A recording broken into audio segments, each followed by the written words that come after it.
footage to where weapons were involved, right? And he said that his grandfather, who passed away some time ago, and with this history of relationships, have not experienced that. So, and you know what? I'm glad that you brought that up, because we live in a time of 2023 where a lot of domestic disputes are being displayed on social media, to where the whole earth can see what is happening. So they can literally see why you went to jail. So on Facebook Live, YouTube Live, all whatever live, Black and Hispanic and Native Indians can literally see a brother and a sister going at it, and they are on the verge of trying to take each other's lives, or they do take each other's lives, right. And that's being publicized all over social media. It's being displayed for everybody to see. It's public. Now, I'm glad that you said that too, because of this. Just recently, within the last couple of years, brothers and sisters have went on social media live and took somebody's life. Ain't that crazy? Yeah. So there's no question about why this person is locked up, why this person lost their life, because it's all over the internet. And one thing about the internet, when you post something, it stays on the internet. You can delete things, you can try to modify it, but 9 times out of 10, it's going to still be on the internet. You know what I mean? I'm talking about this one sister. She was playing around with a gun inside of a car. Yeah, I see that. And she pulled the trigger, and the brother, he was dead. Now, this one story, this one video that I can never get outside of my head. It's very traumatizing. Two children, their cousins. They were in the bathroom. They were live, on a phone, and they had got a hold of a family member's gun, and they was playing around with it, and they both danced around, and the child didn't know that the gun was loaded, and pulled the trigger, and accidentally killed or unalived the cousin. And these children are maybe 12, 13. And then without hesitation, trooper, right? Without hesitation, this child took her own life because she realized what she did. And when I tell you, that video was so sad. You can see the demon literally okay, this child is playing around with the gun, just playing around, dancing, right? Right. And boom, kills unalives the cousin. And then without hesitation, 5 seconds later, takes his own life. It was sad, man. It was terrible. And the screams and the cries and the horror coming out of the family's mouths was so sad. It was terrible, man. And this happened in St. Louis, I want to say last year. But once again, man, we have so much work to do. I digress. Go ahead, That's it. All right, no sweat. Give me. I'm gonna skip a little bit, Salakia. Give me Revelations 18:4. Revelations chapter 18, verse 4. Yeah, it was a terrible story, man. And you hear stories like that all the time. Children losing their lives over something that's very, senseless, things that can be very much, avoided. That's why in the Black, Hispanic, and Native Indian community, we have to do better. We have to be better. Otherwise, the people around us are not going to be better. All right? And this goes for all children, all adults. We all have a responsibility for each other. Okay? We all have to hold each other accountable. I keep hearing too many adults saying, oh, this generation this generation that. Well, ask yourself this question. Who raised that generation? It was you. If you are an adult right now, and you're speaking about the generation, the young generation right now, understand that you were the one raising them. So all the bullshit that you are trying to throw on the children, the young generation, you should blame yourself. Right. You should look at yourself. You are the product. I mean, they are the product of you. And that's it. That's all. So look at yourself in the mirror. Don't look at them. Look at yourself. All right. You got the precept? Yeah, you got it. Go ahead. Revelation chapter 18, verse 4. And I heard another voice from heaven saying, come out of her, my people. Right. So now, once again, this is the book of Revelation, right? In the book of Revelations, this is something that's being revealed to John. And these are visions. All right. And what John is saying, he heard a voice. And the voice said, say it one more time. And I heard another voice from heaven saying, come out of her, my people. Right, come out of her, my people. Now, this is speaking about coming out of America, coming out of captivity. Because at this time, we were still in captivity. In 2023, so-called Black, Hispanic, and Native Indians, we are very much into captivity right now. So that's right. So, and this is not physical, right? It's not saying leave America, leave wherever captivity is at. It's saying spiritually leave that place. So what does that mean? It means do not partake in that place of captivity. Don't partake in the holidays. Don't partake in their way of life. That's what it's speaking about. And that's what you must do. Okay? So the next holiday that's coming up is what? Labor Day in September? And then, it's going to be September Labor Day. Labor Day is usually the first week of September. After September, what is in October? Halloween. Halloween, the last day of October is going to be what? Halloween. Don't partake in it. Separate your soul, your mindset, your way of life from this place. Otherwise, you're going to get caught up.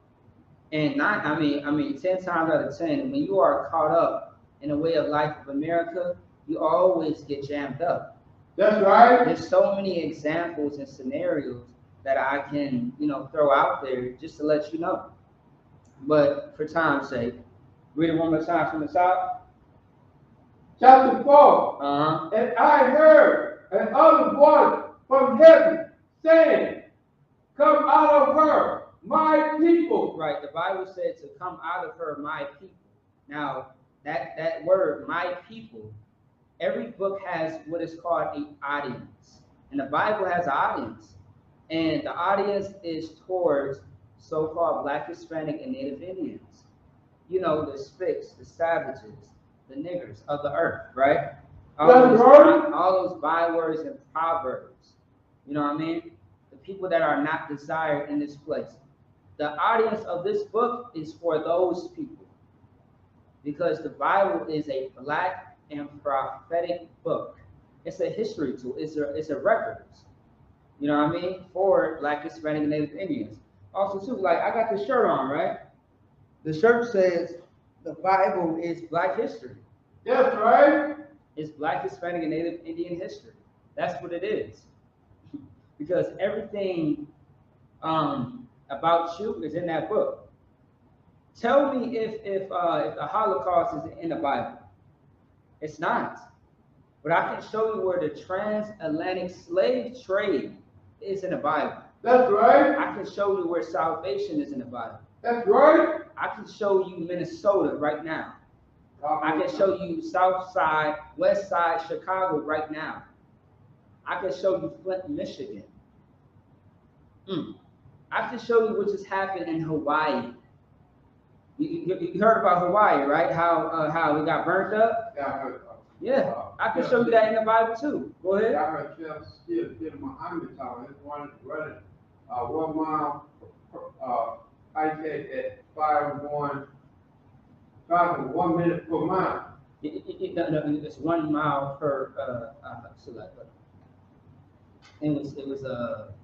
It took the fire to travel 1 minute a mile.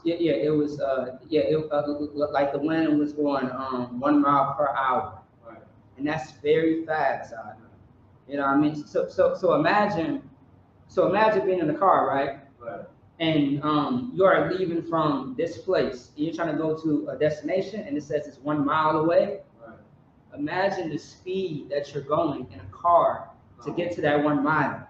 Right. That's how fast the damn wind was moving out. Oh. So imagine, you may feel like a little breeze, right? Right. But a 1 mile of air, that's fucking dangerous. Excuse my language. That's very dangerous to where it's moving fast. You know what I mean? But go ahead. Yeah, you talking about how the woman runs. She said she just stopped and just stopped praying. She said that was so poetic. Yeah, Con. Yeah, you're absolutely right. Absolutely, Con. Stop running. Yeah, Con. I agree. Go ahead. That ye be not partakers of her sin. Right, that you be not partakers of her sins. And the her is talking about Babylon. It's talking about this captivity because Babylon is known as the daughter of what? Whore. Right, the daughter of whores. There you go. You know what I mean? Don't be a partaker.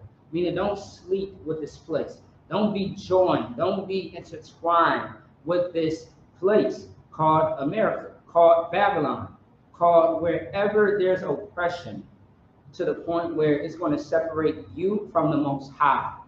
Don't be a partaker of that. What you want to be is separate. Because the word holy means what? Separate. Right, separate.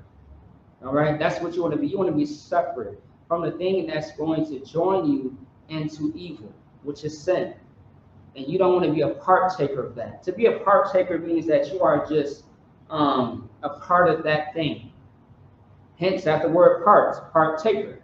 You are going to be a part of that thing. You don't want to be a part or associated with that thing that's going to destroy you later, or your people for that matter. And that's what's happening right now in 2023. You are a partaker. You are associated with the wrong things, and that's why you have no success. We do not grow as a nation or as a people. That's the problem. All right? Drop that. Give me, let me see here.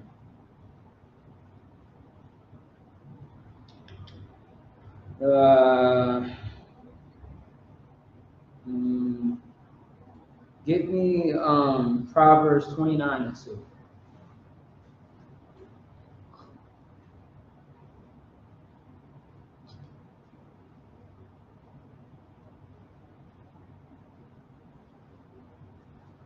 Hey, Salakia, hey, Salakia, y'all bear with me real quick. Salakia, I gotta do one thing. Let me just put up this video real quick. I'll be right back. JT on the track.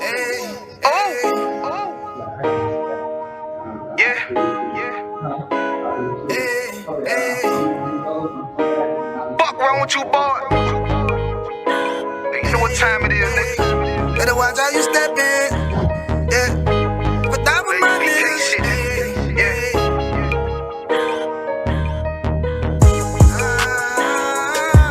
I'm in you. Got my nigga Rawan with me. But that was my niggas to the be an honor. You know what I'm saying? Under commanding General Yana.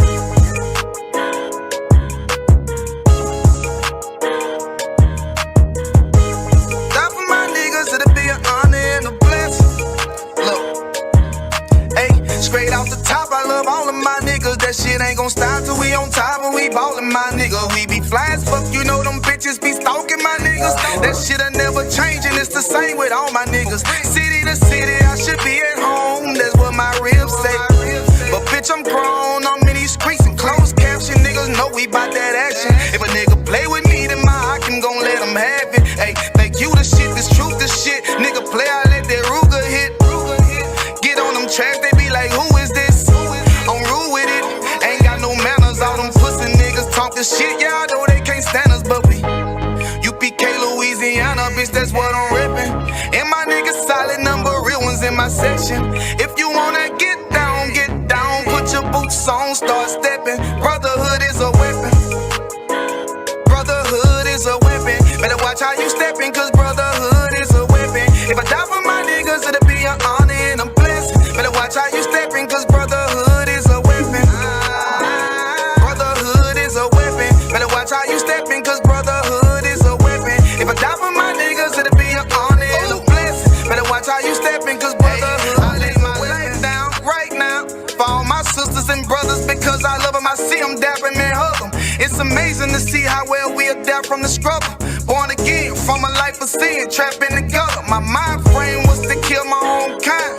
Feeling inferior, waking up ready to die. Run with them killers, so it's just a matter of time. For why take your life or let you take mine? That's when I realized the slaves killing slaves, while the white man live to get old. We in them graves, shit got me feeling played. I opened the Bible, went through them records, found out we was royalty, a nation to be respected. But in this world we rejected, we hated for our complexion. Still fighting to get accepted. We hear the truth and reject it, but love is getting corrected. And all my niggas correct me. The commandments, the foundation we erected. Brotherhood is a weapon. Brother. All right, Shalom, Christ, Elijah for that. Just have to take care of something real quick. All right, Shalom, give me 1 second here.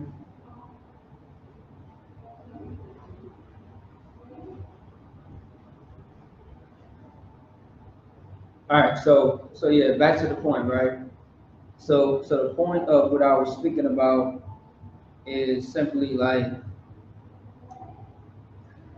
I mean, there's so much going on when it comes to Black, Hispanic, Native Indians, right? But we always got to get down to the root in order to, solve the issue. There are a lot of people who have events. They come up with ideas of how to actually stop the issue, but it's not effective.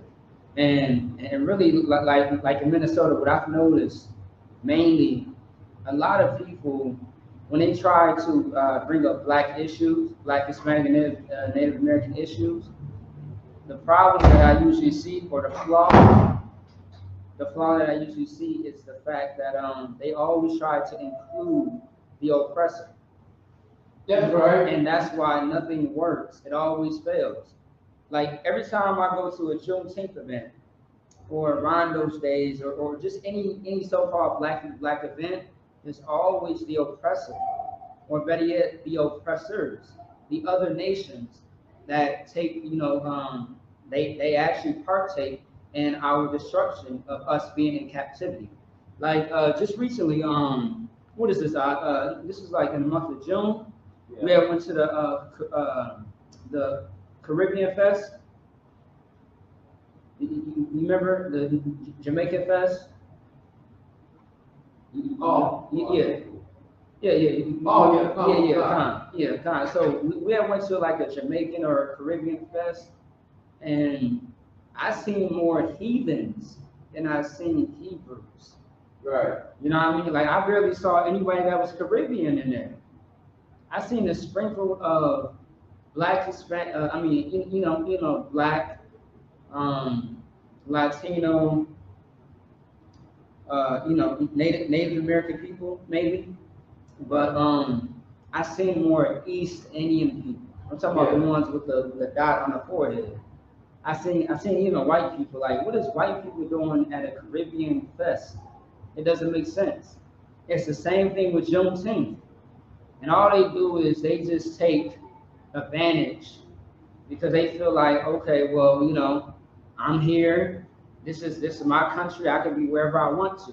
And all they really do, they really get themselves, drunk. They always, eat all the food up, and they always act a fool. Every festival that I've been to that only is supposed to involve Black and Hispanic and Native Indian people, you always are going to see an outsider. Meanwhile, you don't see it the other way around. But anyway, I digress. Go ahead. Proverbs chapter 29, verse 2. Mm-hmm. When the righteous are in authority, the people rejoice. Right. When the righteous are in authority, the people rejoice. We brought this precept out, a few weeks ago. When the righteous are in authority, the people rejoice. But when the wicked, keep going. But when the wicked bear rule, the people moan. Right. So when the righteous are in authority, the people rejoice. Right now in 2023, we are not rejoicing. That's right. You know why? Because we're still losing Black and Hispanic and Native Indian men to police brutality, to fentanyl, to domestic violence, to the prison system. We are losing our sisters to prostitution. They now want to be called a sex worker. We are losing our women, in the military, being used, abused, and unalived. We are losing our nation, and we are not looking like a people that can stand up for ourselves and fight against all the evil, all the oppression that's being done right now. People always talk about change this, change that. Well, in order to change, it starts with you. That's right. That's why the Bible says you have to be what? Born again. In order to be born again, you have to change your ways. Not stay doing the same thing. No. Otherwise, what's the point of you repenting? You repented for what? Just to say it? No. To repent means you change your ways. You change your behavior. In order to change your behavior, you have to change your mindset. That's what it is. All right? Go ahead, from the top one more time. Proverbs chapter 29, verse 2. Mm-hmm. When the righteous are in authority, the people rejoice. Right. When there's somebody in rulership that is doing all the righteous things, they will rejoice. And right now, once again, it's not happening right now. Everything is bad in the earth. So in the recent news, right? Countries are going to war with each other. That's right. There's been a lot of deaths that's been happening. Natural disasters, crime. What else? Food shortage, pestilence. I even heard that there might be a possibility of a new plague coming out. That don't sound like a time where people is going to rejoice. That sounds like hell. That sounds like the earth is being cursed by the Most High. So, what we are doing in the ISUPK, we're working for the point where we can rejoice. And that's why in the ISUPK, we are the righteous working to get to that place of rejoicing. But right now, we live in a time where we're not rejoicing. That's right. We are in mourning. Read it one more time. Proverbs chapter 29, verse 2. Mm-hmm. When the righteous are in authority, and when the righteous are in authority, go ahead. The people rejoice. Yeah. When there's a righteous rulership, the people rejoice. Keep going. But when the wicked bear rule, the people moan. Yeah, the people mourn when the wicked bears rule. And that's right now.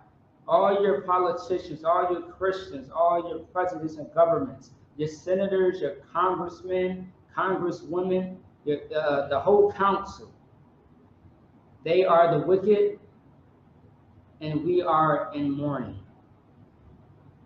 Once again, how somebody gets elected in office, their campaign has to be surrounded by all the wickedness, all the evil that's going on, all the crime. So that way they can feed you with empty hope. with false hope. So that way they can promise you something that's really not going to happen, so they can get those votes, so they can get into that office, in that space. Like, for example, right? Black and Hispanics and Native Indians who voted for Obama, you should be ashamed of yourself. And I'll tell you why. Obama's campaign was about hope, right? His campaign was about hope, and he fed you false hope. He said that he was going to do X, Y, and Z. And when he got into office, what happened? He did nothing. He never upheld his promise. Nothing. He never did it. And that's the problem. Like I talked about this, I want to say last week as well. I'm going to say it again. They showed a picture of when, okay, so Obama, right? When Obama was in office, they showed a picture of Chicago, of a apartment building, and how it looked, right? And it was a brick apartment building. They showed how it looked when Obama was in office and how it looked when he left out of office. Tell me what changed about that apartment building. The color of the outside building of this apartment changed. It was dirtier. It was darker. That's the only thing that changed. And you know what? It had weeds on it too. Right. It had weeds. It had plants growing all over it. You know what I mean? And then also too, if you want to kick it up a notch, what also was different, it was more crime. Yeah, it was more crime in that same area where they took that picture in. Not just in that neighborhood, but in multiple neighborhoods. Right now, St. Louis is almost beating Chicago as far as the most violent and the most criminal states where all the crimes happen in the U.S. It's damn near finna beat Chicago. And I've been to St. Louis a few times. I'm in the state of Missouri almost every year. As of what, 2015, 2016? Because, you know, I got family out there. And St. Louis is very dangerous. Chicago is very dangerous. Detroit, ooh, dangerous. The Twin Cities then hit the Midwest of dangerous places as well. Like St. Paul is starting to look like what? Minneapolis. And I grew up in Minneapolis area. Good night. It was not pretty. The things I saw as a child until my adulthood, it was not pretty. Good night. But anyway, is that it on that? All right, let's get let me see here.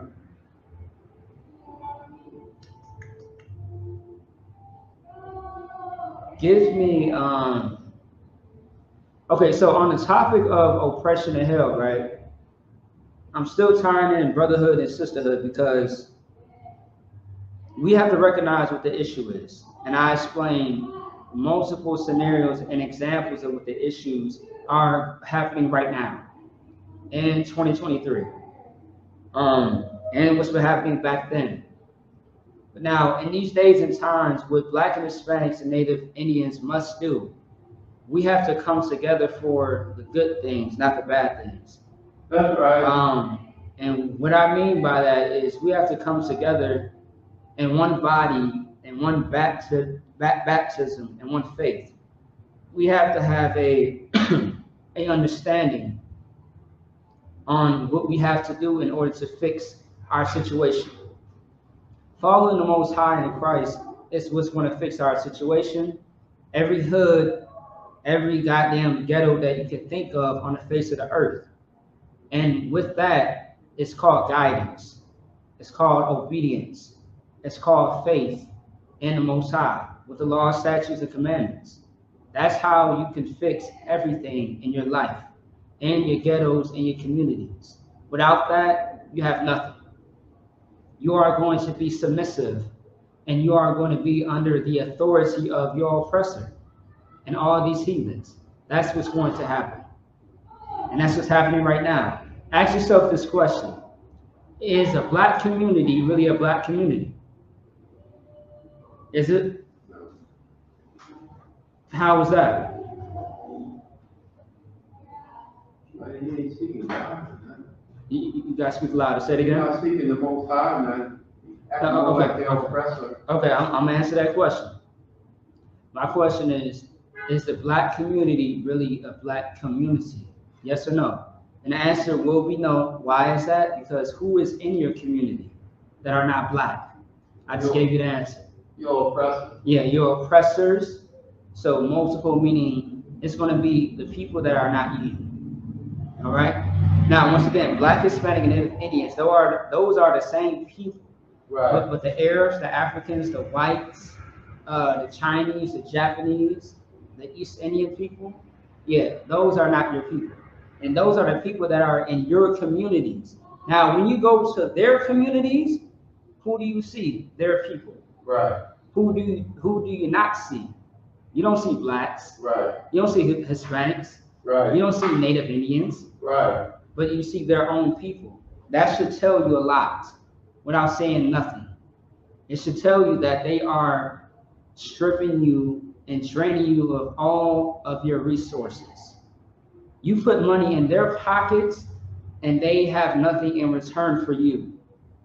So when you do have a business and you have something flourishing, they don't support you, but we support them. You see the problem? Mm-hmm. That's the problem. All right. Give me let me see here.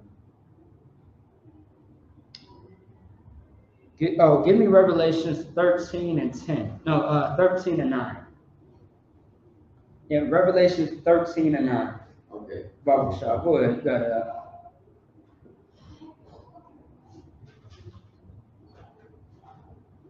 Revelation chapter 13, verse 9. Mm-hmm. If any man have an ear, let him hear. Right. If any man has an ear, let him hear. So it's okay. Of course, everybody got ears. You know That's what I mean? right. You know, I mean, the majority has ears. All right.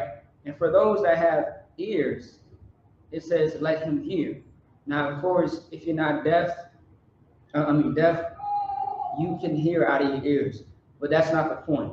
The point is this: if you have ears, get understanding. Because when you hear something, you're getting understanding, right? Because the process of hearing something is understanding what you are hearing. That way you can what's the damn word? So like when you hear sound, right? In the process of you hearing sound, you understand like, okay, this person is saying this. Like your brain starts to work to where you know how to go about that information or what you are hearing, so to speak. So it's saying if you have understanding, then listen to this understanding. Keep going. Verse 10. He that leads into captivity shall go into captivity. Yeah, he that leadeth into captivity shall go into captivity. Now, the reason why I'm bringing this out because we are on the topic of oppression. That's right. Or better yet, hell. And the one who has caused the oppression is going to fall on them. Meaning that those that are responsible for the oppression, they are going to be held accountable. And that's going to be the oppressor. Read it one more time. He that leads into captivity shall go into captivity. Yeah, he that leadeth into captivity shall go into captivity. It's only right. That's called justice. That's right. That's what the Bible calls justice. So he that leadeth into captivity shall go into captivity. It's only right. That's right. It's justified. Come. You know what I mean? That's what should happen. If anybody commits a crime, justice is what? Them being penalized, punished. That's right. So if somebody led us into captivity, it's only right that they shall go into captivity. Keep going. And he that killed with the sword must be killed with the sword. Yeah, he that killed with the sword must be killed with the sword. He that unalives with the sword must be unalived with the sword.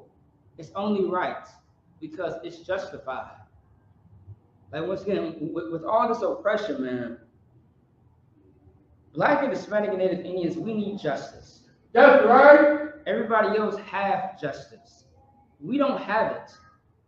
But it's only right that all people have justice. That's right. What's wrong with a Black and Hispanic and Native Indian man, woman, and child getting justice? Where's the justice for the Native Indians? Where's the justice for the transatlantic slave trade? That's right. Where's the justice for the Hispanics? That's right. Answer me that. Where is the justice? Because we've been waiting and still nothing. The white man, the oppressor says justice is the reservations that the Native Indians have right now. That's not justice. They are number one. The suicide rate is crazy. The drug and alcoholism, the rape and molestation is very high on the reservations. They can't even live off of the reservation because the soil is dead. They can't grow no crops. They can't do nothing with the land. Right. But get high, but sin, be criminals. That's all they can do. And you want to thank the oppressor. And he is going to be held accountable when Yahweh returns. Understand that. When 200 million angels arrive on the chariots, our oppressor will understand that he is going to be held accountable. And there's nothing he can do to escape at all. Our oppressor will know what it feels to be punished. That's right. Just like he punished us. The oppressor is the devil that the Bible speaks of. That's right. And with that, that's the class. Imagine. Do me a favor. I want you to lift the camera up. Slightly. No. Right here.